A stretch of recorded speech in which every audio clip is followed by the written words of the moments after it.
Okay, so let's get into it. So for the cowl, you can actually make it a lot lighter by actually making your cut-ups, the actual cowl like this. So for this, let me focus that. You can make some cut-ups there, wherever on your cowl to make it a lot lighter. Alright, or you can also use those plastic cowls that you can actually modify. You know what I mean? That can actually, give you a lot of boost if you want to save some, weight. Anyway, so here is my setup. So what I did was pretty much like a mix and match kind of thing before I came up with this kind of setup. So every time I set up a car, I test everything. Like for example, if I'm going to do like a 351 gear, everything's going to be the same.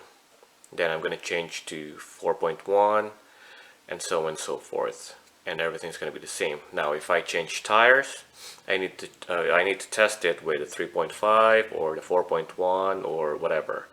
You know what I mean? So the rollers, same thing. I need to change all of that with the same rollers, or if I change the rollers, I need to change the tires and this, just to make sure that I covered everything. I mean, I'm the kind of person who wants to, to reach perfection. So in order to do that, I just don't rely with theories. I want to experience it myself and prove it that, hey, this actually works, or that doesn't work, that kind of stuff. So what I did was I did like hours for at least 8 hours a day for the past maybe a week and a half, around the track, disassembling it, assembling it again, to try all those different setups. And this is what I came up with, like the best setup that I can I can ever get for an MA chassis with suspensions on.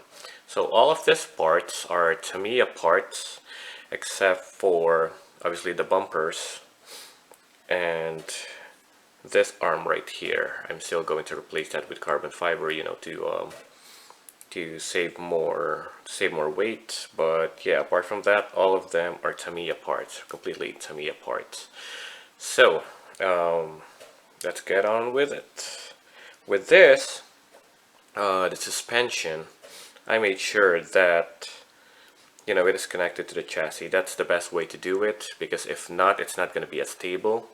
I mean, it will work, but it's not going to be stable, in the long run. You want it to be stable, so the best way to do it is to attach it to the chassis itself. And that's what I did right there. So you guys are probably wondering, why are you using, washers around that?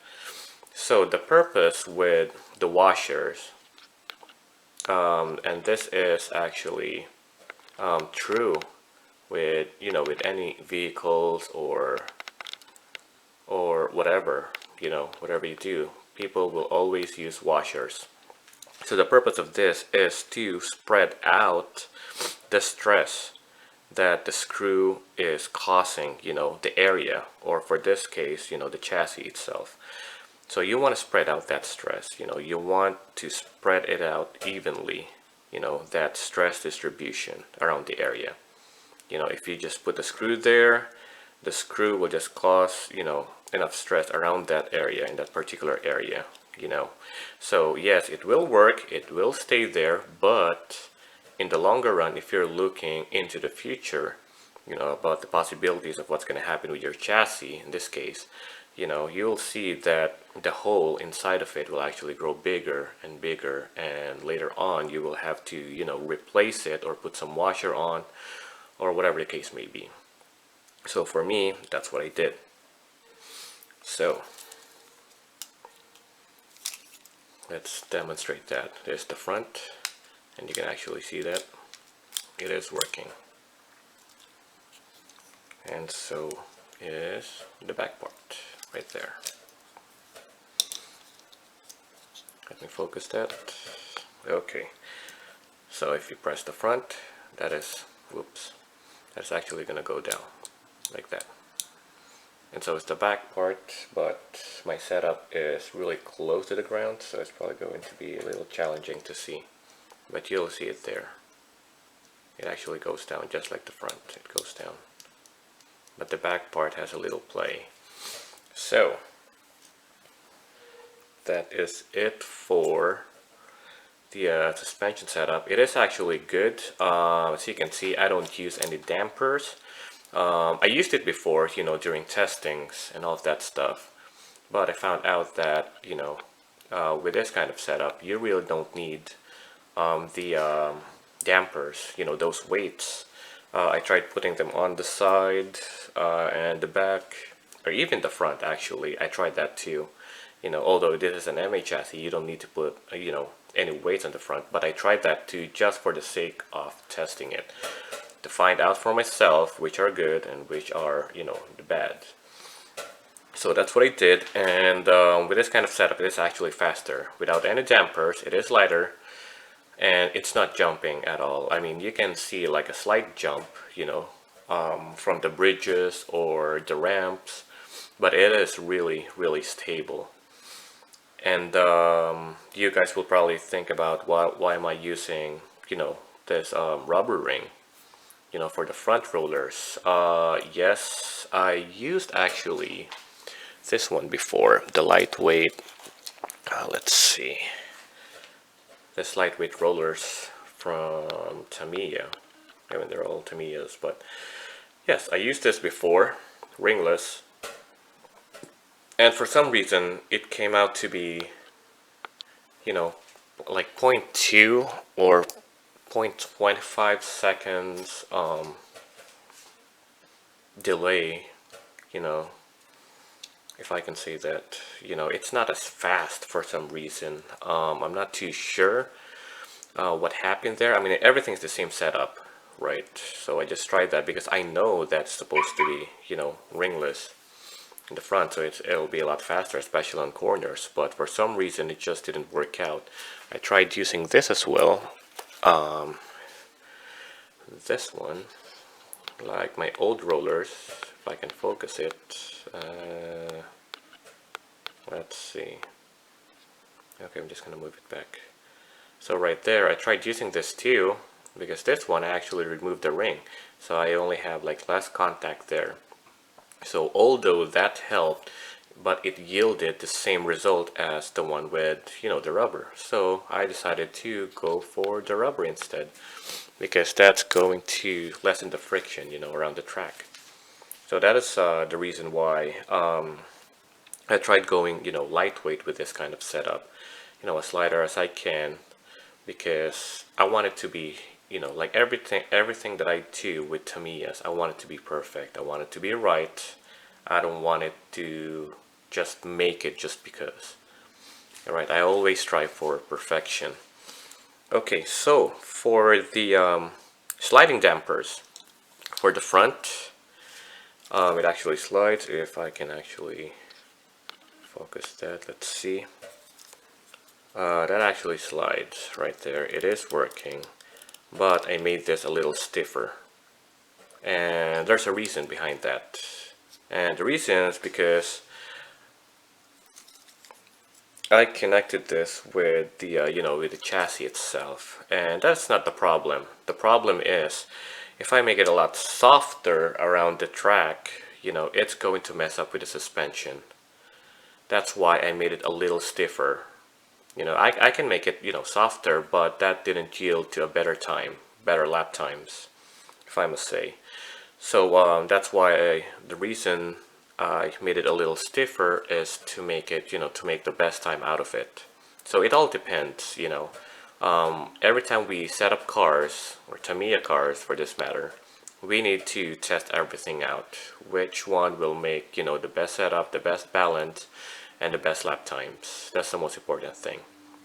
Okay, for the rear, let me demonstrate that for you. Let's see. This is actually loose. So you can see it is actually a lot easier to move it, and the reason for that is because every time, you know, it turns, this rear part will absorb, you know, as the same as the front part, but the back part will also absorb, you know, all those shocks from the speed, you know, those corners or whatsoever. So I made it a little softer, you know, so it can actually absorb it and it can change the direction of the car more easier. And that is the best setup for this, you know, for the MA with suspension. Okay, moving on. So here, as you can see, I kept this part of the chassis here, where there is actually, you know, a hole spot right there for screws. And the reason for that is because I don't want to use this. I don't want to use that hole right there on the chassis, because if I did, it's going to hold off this sliding damper and it's not going to move much. It's going to be really stiff, or it's just going to be steady, so it's pointless to have this sliding damper here. So what I did was I kept that hole right there so I can put my cowl over and put the spring on too, you know, to make it a lot softer. So that's the reason, just in case you guys are wondering. And what else? Okay, here. So you can see I put that like washer right there. And the reason for that is because this is plastic.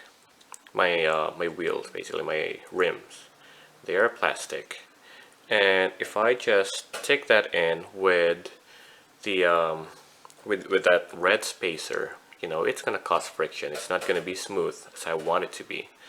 You know, that's why I put that very smooth washer right there, which is the Tamiya part, so it can actually smoothen the roll, and it's not gonna cause too much friction.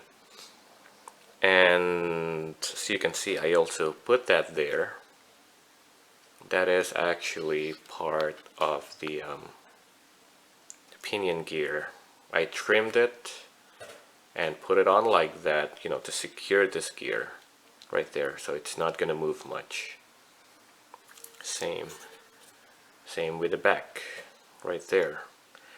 Now you're doing this simply because you don't want this gear to keep moving left and right.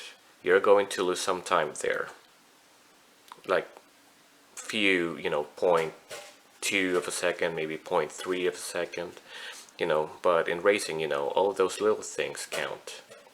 Okay, that's why it is imperative for us to reach the perfection, keep testing until we maximize the capacity or the potential of your Tamiya cars. And here, let me focus that. I also put washers on there and right there. Same with the other side to prevent this from wiggling too much. As you can see, there's a little bit of wiggle, and that is good, because if it's too stiff, it's going to cause a lot of friction and it's not going to turn well, and you're going to lose time, you're going to lose speed. That's why it is best if we actually put like at least one washer. You know, I only put 2 washers because it's wiggling too much, but those washers that I use are actually really thin and smooth, so I'm not losing any time. And I tested it, you know, without the motor and, you know, with motors. So that is it for that. Now the bearings that I used 8 520 bearings, Tamiya bearings. That's 4 right there. That side, 1, 2, 3, 4, so you can see. And then right there, 5, 6, and 7 and 8, so you can see. Those are 520 bearings. I used 2 620 bearings for that gear right there. Those are 620 bearings, if I can focus it right. There you go. Those are 620 bearings. Okay. For the shaft, I use the black, let me focus that, reinforced, you know, Tamiya shaft for that, to secure this gear, and for the wheels as well. to prevent it from bending. I tried the 72mm hollow, and they're actually good. The only thing is though, obviously it's light, it is actually best, but it bends easily too. Let me see if I can find my hollow. Oh, there it is. So I use this. If I can focus it. So I use this, so you can see there are like holes in the middle. See that? Okay, so those are your hollow shafts. They're really good, it's really light. But then again, we need stability. We need reliability. And these shafts, although they're good, they bend easily.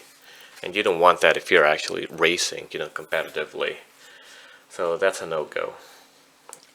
What else? What else can we talk about? I'm using a Hyper Dash. I tried the Mac Dash as well and Light Dash, but Hyper Dash yielded the best result around the track. So that's what I did. And what else? The tires, I can use, super hard, the trimmed super hard tires. That's not a problem. It yielded the same time. It doesn't matter actually, because it's not like this is going to jump. So I still used my old ones, but I trimmed it. And let's see if I can give the serial number. No, I don't have the serial number. But yes, and I'm using this plastic rims as well to make it a lot lighter. I can use the carbon like 3 spokes or 5 spokes. It doesn't matter actually, because I'm only gonna save like maybe 0.1, maybe 0.2 of a gram, which is not much. And we are going to talk about that in a bit, about the power to weight ratio and how heavy this thing is. Okay, and before we go there, let's see if I'm still missing something. Oh, the placement of this rear stabilizer. This, as you can see, this is actually, the small diameter wheel. I cut it off. Cut off the trim side right there. I trimmed that area right there to make it smooth. And so that's what I'm using to stabilize the whole car, from rolling. I can actually put my stabilizer over here. All I need is to raise this up. That's not a problem. But, and this is facts, this is not a theory. If you put your rollers like this low, it is inhibiting more speed. Now, if I raise this up, it will provide less speed but more reliability. And although I want reliability, I also want speed.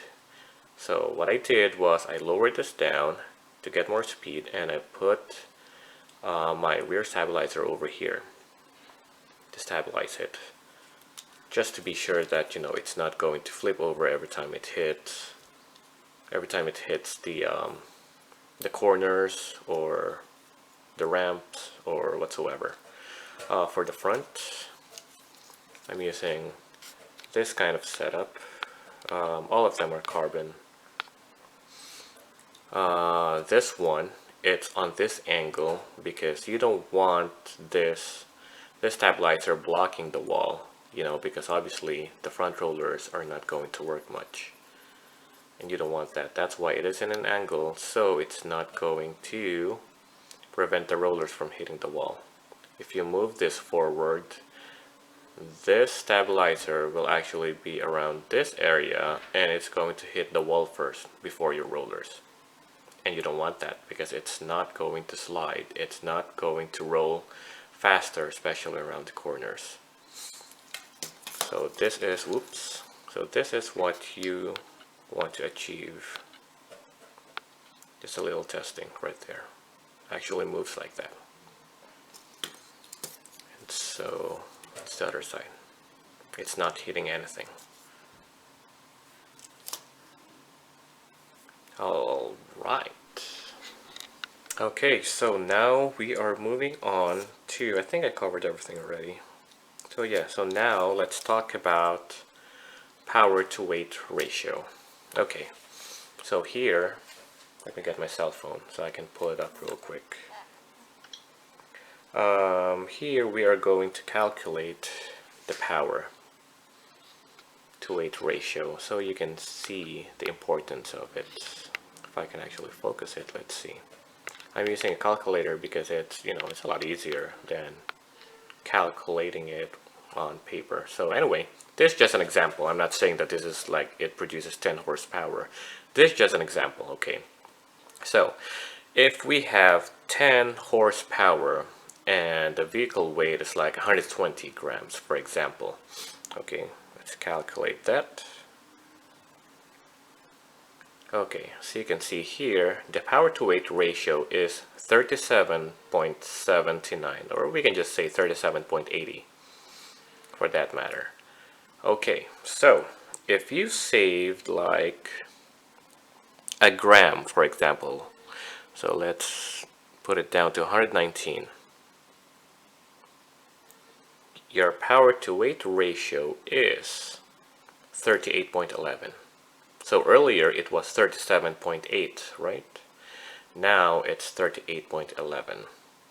So that's like nearly 0.3, power to weight ratio. And that is not much because you only gained like for a gram, for saving 1 gram, you're only gaining like 0.3. That is not much. If you're going for maybe, if you're saving like 5 grams, then yes, that will probably make a difference. For the most part, you're probably gonna gain like 1, but for that demonstration, it clearly just shows that saving a gram or 2 is not gonna help much when it comes to speed. That's something that we need to remember. It's not always about, saving weight. If you are talking about, sacrificing reliability, as you can see here, let's see if I can focus it. Come on now. Okay, so as you can see here, their chassis right there, I can actually cut this all the way down here. I'm just gonna save that hole right there. I can cut it all the way there to make it lightweight. Or what the other people are doing, they can, make holes, to save some weight. And I can also cut that and save this hole right here to make it more lightweight. But with all that cuttings right there, I can probably save like a gram, like maybe 1.2, maybe 1.5 grams. That's about it. And the power to weight ratio that we calculated earlier shows that it's only gaining like, what, 0.3, for 1 gram. So that is not much. If you're saving like 5 grams, then yes, it might contribute, but it's still going to be a tight race, It's not like it's going to be too far, like quarter lengths of that sort of thing, It's not going to be like that. But yeah, what you don't want to do is to sacrifice the reliability of the chassis, because if you cut that off, it's going to make the chassis weaker. Why? Because instead of having a strong support for the bumpers, you're basically cutting that off, so the only thing that's supporting the bumpers is this. It's this right here, with that one screw right there, and the rest are basically attached to your front bumper, which is not good for reliability's sake.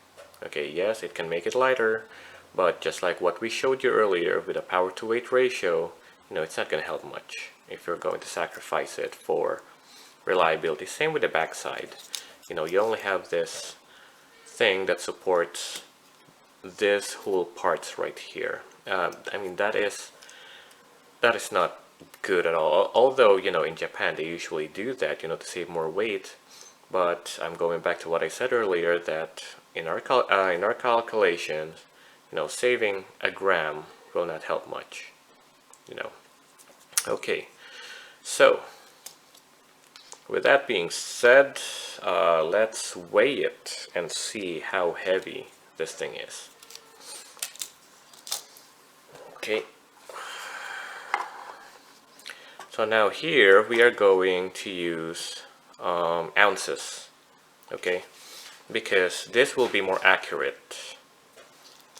I can go for grams, there's no problem about that, but I want accuracy, you know, so we're going to calculate it to convert it to grams, so we don't need to, you know, just guess that, hey, this is actually 122 flat or 125 grams flat. You know, I want all the decimal numbers to actually see the actual weight of the car. So now let's put it down like that.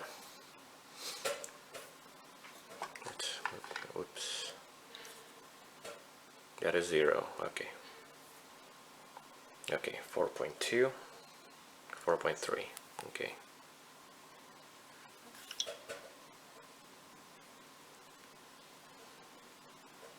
okay, so for a 4.3 ounces,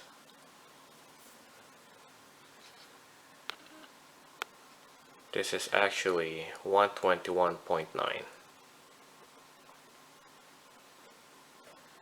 121.9 grams. And that is really not bad, because that is basically comparable to other cars, you know, that we usually use for racing, you know, competitively. Usually the cars around weighs somewhere around 117 up to 125 grams. Those are, you know, really fast cars around the track.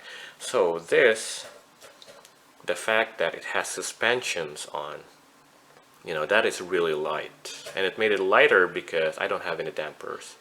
And on the next video, actually in this video, I'm just going to attach it, you know, we will demonstrate it to you that we really don't need dampers here, okay, and I will show you that. But you know, for the fact that these have suspensions, it will basically, you know, contribute more weight.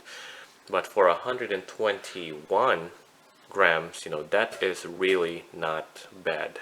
That is actually really good, because it is actually comparable to other cars. Now, you guys will ask how fast it can go. You know, is it going to fly? No, it's not going to fly, because we are using suspensions on. Okay, I also tried testing the black ones, the soft suspensions, to absorb all those shocks, but it yielded a bad result because it was so sensitive. It was so soft that every little bump, you know, it goes down. It goes down like that, and it's actually hitting, you know, the bumpers or the brakes right there. Unnecessary brakings, basically, that you don't want to do. So that's what happened. That's why I relied to this hard springs. And yeah, so for suspension type, this kind of setup, that is actually really good. 121 grams for a race ready Tamiya MA chassis with suspension on. So the next one, I will demonstrate the testing around the track. It's a little windy outside, but we'll manage it. Okay, so just give me a second, and we are going to move it outside.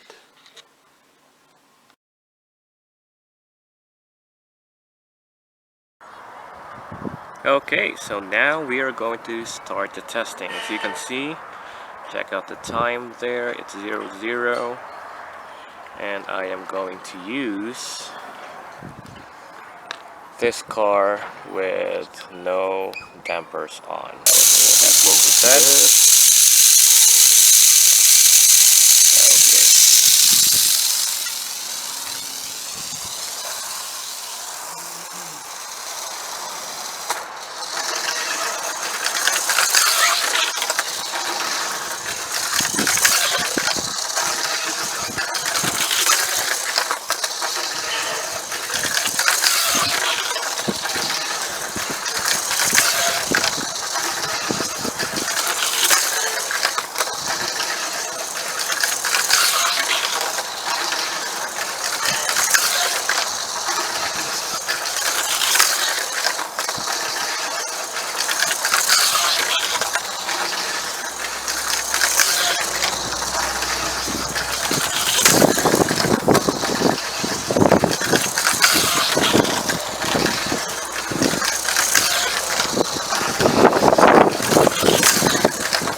Okay, so as you can see, without any dampers on or any weights, you know, the car is still running fast. Unbelievable, isn't it? So here are the lap times. I'm just gonna leave that thing running because I tested it yesterday. I went over 210 laps, at least 210 laps. I think I did like 214 laps total, and there's really no problem. So here are the lap times. Just visible. Let me see if I can refocus it somewhere, make it a lot brighter. Okay, so these are the lap times. I did 20 laps so far, earlier. I got 318, 314, it's really consistent, 305, 347. Those higher lap times, those are the ramps. It basically, you know, causes delays. I got 314, 319, 345, 311, 299, 304, 322, 316, 327, 306, 311. So my fastest with this kind of setup is 2.99 with suspensions and no dampers. So that is your proof right there. Okay, so we are back inside. As you can see, no dampers, no problem. Yeah, it's so unbelievable how fast it can really go. When I first tested it, I was real surprised too. I mean, I don't have any dampers, it's not jumping much, it's not, you know, turning over and all that stuff. In this case though, I just need to re-clean it again because obviously need some dirt. So, you know, cleaning the tires is really important. Cleaning the whole car is really essential, you know, because you don't need those dust around your rollers, you know, or around your engine and all that stuff, because it's only, you know, gonna get worse eventually and it's gonna make you slower. So there you have it. Every time I test something, it's always based on facts. I always have proof that it actually works. I just don't make cars and set it up and that's about it. I actually, you know, show you guys that it is effective, it works, and that is it. Just for a little bit here, before I forget, just so I covered everything. As you noticed, I actually trimmed the car. I trimmed the car down right there, you know, to save more weight. I trimmed that and the back part as well. And this is really beautiful, to be honest. This MA chassis is really, really good. All that aerodynamic stuff that's going on with the chassis itself and everything else right there, like how the air actually, let me focus that, how the air actually goes inside of that to go all the way down here to the chassis and all the way back here to the diffuser. It all gives you downforce. Front downforce and the rear downforce right there. That's what's making the car flat to the ground. With proper setup, it will be, you know, a very good chassis to build onto. So there you have it. I hope you enjoyed the video. Please like it. If you have any questions, don't hesitate to ask. I will get back to you, you know, as soon as possible. And that's it. Thanks for watching.